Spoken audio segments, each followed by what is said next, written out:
जाई के ससुरवा जन हो भुलाई गईलू, कवन धन पलो भाई गईलू ना। जाई के ससुरवा जन हो भुलाई गईलू, कवन धन पलो भाई गईलू ना। पियवा के पाके अपना यारवा के जियते मुआई गईलू ना।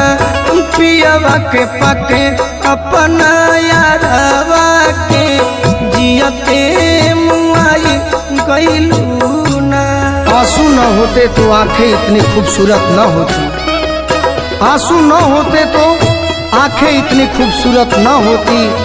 दर्द न होता तो खुशियों की कीमत न होती। पूरी करता रब यूं ही सबकी मुरादें, तो इबादत की कभी जरूरत न होती।